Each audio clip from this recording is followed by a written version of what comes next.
CBSE यानी केंद्रीय माध्यमिक शिक्षा बोर्ड सीबीएसई द्वारा अपनाए गए प्रगतिशील शिक्षा के प्रतिमान में बच्चों का समाजीकरण जिस प्रकार से किया जाता है उससे अपेक्षा की जा सकती है इनमें से क्या। तो ऑप्शन को आपको खुद पढ़ना है, ठीक है, और उसके बाद इसका आंसर करना है।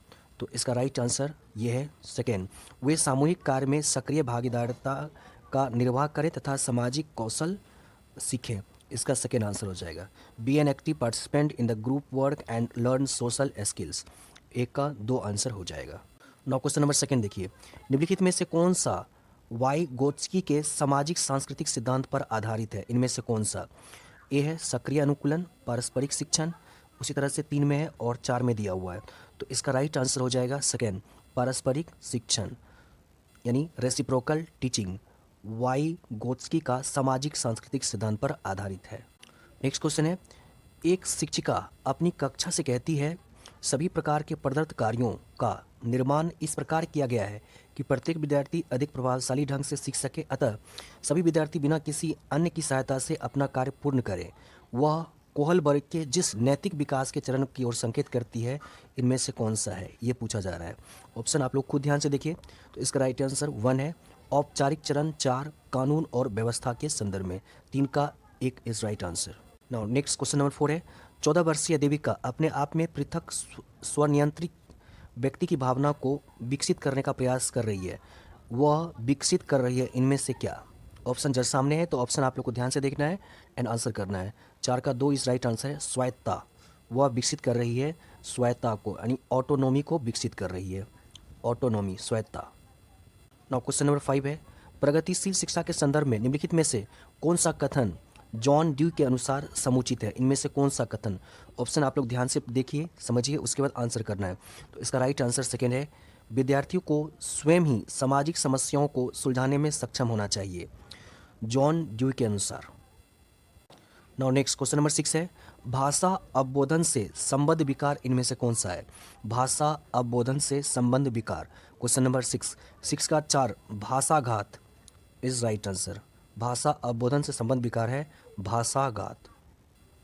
नेक्स्ट क्वेश्चन नंबर 7 है, निम्नलिखित में से कौन सा आलोचनात्मक दृष्टिकोण बहुबुद्धि सिद्धांत थ्योरी ऑफ मल्टीपल इंटेलिजेंस से संबंध नहीं है। इनमें से कौन सा आलोचनात्मक दृष्टिकोण। ऑप्शन जस्ट सामने है। क्वेश्चन नंबर 7 का 4 इज राइट आंसर है। इसका कोई अनुभवात्मक आधार नहीं है, इसका कोई अनुभवात्मक आधार नहीं है। 7 का D is right answer. Now next question number 8, बहुबुद्धि सिद्धांत को वैध नहीं माना जा सकता है, वैलिड नहीं माना जा सकता है, क्यों, इसका क्या रीजन है। इनमें से इसका राइट आंसर 1 हो जाएगा विशिष्ट परीक्षणों के अभाव में विभिन्न बुद्धियों का मापन संभव नहीं है, डिफरेंट इंटेलिजेंस का मापन संभव नहीं है। 8 का A is right answer. Next question number 9, कक्षा में विद्यार्थियों के व्यक्तिगत विभेद इनमें से व्यक्तिगत विभेद के संदर्भ में कार्य लाभकारी नहीं है क्योंकि अध्यापकों को वैविध्यपूर्ण कक्षा को नियंत्रित करने का आवश्यकता है। और इसी तरह से ऑप्शन को ध्यान से पढ़िए। क्वेश्चन नंबर 9 का डी इज राइट आंसर है, लाभकारी है क्योंकि ये विद्यार्थियों की संज्ञानात्मक संरचनाओं को खोजने में अध्यापकों को प्रवृत्त करते हैं। 4 इज राइट आंसर। कक्षा में विद्यार्थियों के व्यक्तिगत विभेद लाभकारी हैं, व्यक्तिगत विभेद लाभकारी हैं क्योंकि ये विद्यार्थियों की संज्ञानात्मक संरचनाओं को खोजने में अध्यापकों को प्रवृत्त करते हैं। 9 का D is right answer. Now question number 10, विद्यालय आधारित आकलन प्रारंभ किया गया था ताकि, यानी विद्यालय आधारित आकलन किस कारण से प्रारंभ किया गया था ऐसा पूछा जा रहा है। ऑप्शन जस्ट सामने है तो इसका राइट आंसर सेकेंड है सभी विद्यार्थियों के संपूर्ण विकास को निश्चित किया जा सके। विद्यालय आधारित आकलन प्रारंभ करने का उद्देश्य था सभी विद्यार्थियों के संपूर्ण विकास को निश्चित किया जा सके। 10 का 2 is right answer. Now next question number 11, निम्नलिखित में से कौन सा एक अन्य विकल्प से संबद्ध नहीं है। ए है प्रश्नोत्तर सत्रों को संगठित करना, 2 है किसी विषय पर विद्यार्थियों की प्रतिक्रिया को लेना, 3 है क्विज परिचालित करना, 4 है स्व आकलन के कौशल को प्रतिमानित करना। मतलब संबद्ध नहीं, यानी 3 कोई एक है और एक कोई डिफरेंट है, ये पूछा जा रहा है। तो इसका राइट आंसर 4 हो जाएगा, यानी स्व आकलन के कौशल को प्रतिमानित करना ये डिफरेंट है, जबकि प्रश्नोत्तर हो गया, प्रतिक्रिया रिएक्शन हो गया, क्विज हो गया, ये सभी एक जैसा समूहित है। राइट, सो 11 का 4 is right answer. Next question number 12, निम्नलिखित में से कौन सा प्रश्न अपने विशिष्ट क्षेत्र से ठीक तरह से मिला हुआ है। इनमें से कौन सा प्रश्न अपने विशिष्ट क्षेत्र से ठीक तरह से मिला हुआ है। देखिए यहाँ पर 4 प्रश्न दिया हुआ है और उसका एरिया दिया हुआ है, कहता है ठीक तरीके से कौन मिला हुआ है। तो हम सीधा इसका आंसर बता दे रहे हैं। 12 का 4 इस राइट आंसर है। निर्धारित कीजिए कि दिए गए मापकों में से कौन सा मापक आपको उत्तम परिमाणों को पाने में सर्वाधिक प्रवृत्त कर सकता है। विश्लेषण से संबंधित है। 12 का D is right answer. Now next question, निम्नलिखित में से कौन सी सर्वाधिक प्रभावकारी विधि हो सकती है जो आपकी इस अपेक्षा को पूरी कर सके कि वंचित विद्यार्थी अपने भागीदारिता द्वारा सफल हो सके। इनमें से कौन से सर्वाधिक प्रभावकारी विधि हो सकती है। 4 ऑप्शन जस्ट सामने हैं। ऑप्शन को ध्यान से देखिए, देन आंसर कोशिश कीजिए देने का। 13 का ए इज राइट आंसर है। आप उनकी सफलता हेतु उनकी क्षमता में विश्वास को अभिव्यक्त करें। आप उनकी सफलता हेतु उनकी क्षमता में विश्वास को अभिव्यक्त करें। यह सर्वाधिक प्रभावकारी विधि हो सकती है। नाउ नेक्स्ट क्वेश्चन नंबर 14, निम्नलिखित में से कौन सा विकासात्मक विकार का उदाहरण नहीं है। ऑप्शन जस्ट सामने है। विकासात्मक विकार का उदाहरण नहीं है, ये पूछा जा रहा है। 14 का 3 इज राइट आंसर है। पर अभिघातज तनाव, पोस्ट ट्रॉमेटिक स्ट्रेस विकासात्मक विकार का उदाहरण नहीं है, जबकि आत्मविद्रोह, प्रमस्तिष्कघात और न्यून अवधान क्रिया विकार ये सभी है।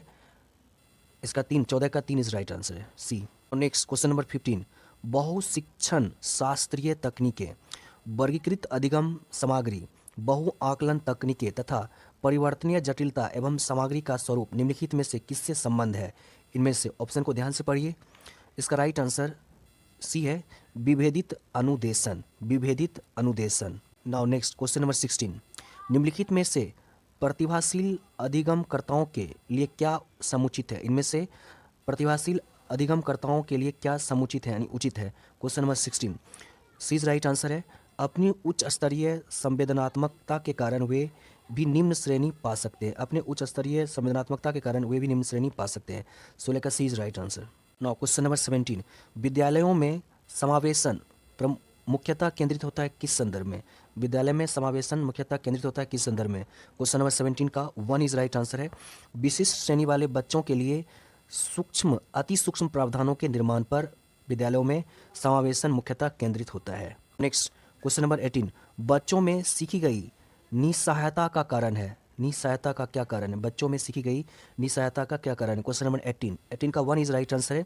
इस व्यवहार को अर्जित कर लेना कि वे सफल नहीं हो सकते, निस्सहायता का एक कारण है। इसका इंग्लिश कॉन्टेक्स्ट भी दे सकते हैं। The cause of learned helplessness in children is their acquired behaviour that they will not succeed. Next question number 19, यदि एक विद्यार्थी विद्यालय में लगातार निम्नतर श्रेणी प्राप्त करती है तो उसके अभिभावक को उसकी सहायता हेतु परामर्श दिया जा सकता है कि इनमें से कौन सा। क्वेश्चन नंबर 19 का 1 इज राइट आंसर है। वह अध्यापकों की घनिष्ठ संगति में कार्य करें। वह अध्यापकों की घनिष्ठ संगति में कार्य करें। नाउ नेक्स्ट क्वेश्चन नंबर 20, निम्नलिखित में से समस्या समाधान को क्या बाधित नहीं करता। इनमें से समस्या समाधान को क्या बाधित नहीं करता। 20 का ए इज राइट आंसर है। इनसाइट, अंतर्दृष्टि, insight. Now next question number 21, एक शिक्षिका पाठ को पूर्व पठित पाठ में जोड़ते हुए बच्चों को सारांश लिखना सिखा रही है। वह क्या कर रही है। इनमें से वो कौन सी गतिविधि को कर रही है ये बताना है। 21 का ए इज राइट आंसर है। वह बच्चों की पाठ समझने की स्वशैली विकसित करने में सहायता कर रही है। 21 का is right answer. Next question number 22, एक बच्चा अपनी मातृभाषा सीख रहा है। वह दूसरा बच्चा वही भाषा द्वितीय भाषा के रूप में सीख रहा है। दोनों निम्नलिखित में से कौन सी समान प्रकार की त्रुटि कर सकते हैं। इनमें से question number 22 C is right answer है। विकासात्मक त्रुटि को कर सकते हैं। 22 का C is right answer. Next question number 23, परीक्षा में तनाव निष्पत्ति को प्रभावित करता है। यह तथ्य निम्नलिखित में से किस प्रकार के संबंध को स्पष्ट करता है। इनमें से 23 का 1 इज राइट आंसर है। संज्ञान भावनाओं को। नेक्स्ट क्वेश्चन नंबर 24, एक अध्यापक उस बच्चे के साथ परामर्श करते हैं जिसकी निश्चयात्मक प्रगति के एक दुर्घटना के पश्चात अनुकूल नहीं है। निम्नलिखित में से कौन सी प्रक्रिया विद्यालय में परामर्श के लिए सबसे बेहतर हो सकती है। इनमें से कौन सा प्रारंभ विद्यालय में। क्वेश्चन नंबर 24 का 2 इज राइट आंसर है। यह अपने विचारों द्वारा खोज करने हेतु लोगों में आत्मविश्वास का निर्माण करता है। नेक्स्ट क्वेश्चन नंबर 25, एक विद्यार्थी उच्च स्तरीय सृजनशील रंगमंचीय कलाकार बनना चाहता है। उसके लिए निम्नलिखित में से कौन सा उपाय सबसे कम प्रेरक होगा। इनमें से क्वेश्चन नंबर 25 का 1 इज राइट आंसर है। राज्य स्तरीय प्रतियोगिताओं को जीतने का प्रयास करना ताकि छात्रवृत्ति पाई जा सके। ये सबसे कम प्रेरक होगा इनमें से। 25 का is right answer. Now next question number 26। इनमें से कौन सा सिद्धांतकार यह मत स्पष्ट करता है कि बच्चे अपनी बुद्धि व विकास हेतु कठोर अध्ययन करते हैं? इनमें से किसका सिद्धांत या किसका मत? क्वेश्चन नंबर 26 का बी इज राइट आंसर है मैस्लो के द्वारा। Next question number 27। निम्नलिखित में से कौन सा तत्व कक्षा में अधिगम हेतु सहायक हो सकता है? इनमें से कौन सा तत्व? क्वेश्चन नंबर 27 का बीज राइट आंसर है अध्यापकों द्वारा बच्चों की स्वायत्तता को बढ़ावा व सहायता देना। 27 का बीज right answer. Now question number 28। परिपक्व विद्यार्थी के संदर्भ में कहा जा रहा है कि इनमें से क्या हो सकता है? 28 क्वेश्चन नंबर 28 का सीज राइट आंसर है अपने अध्ययन में कभी कभी भावनाओं की सहायता चाहते हैं। 28 का 3। Now question number 29। पूर्व विद्यालय में पहली बार आया बच्चा मुक्त रूप से चिल्लाता है। 2 वर्ष पश्चात वही बच्चा जब प्रारंभिक विद्यालय में पहली बार आता है तो अपना तनाव चिल्लाकर व्यक्त नहीं करता, अपितु उसके कंधे व गर्दन की पेशियां तन जाती है। उसके इस व्यवहारिक परिवर्तन का क्या सैद्धांतिक आधार हो सकता है? क्वेश्चन नंबर 29 का डी राइट आंसर है विभेद व एकीकरण विकास के लक्षण। विभेद एवं एकीकरण विकास के लक्षण।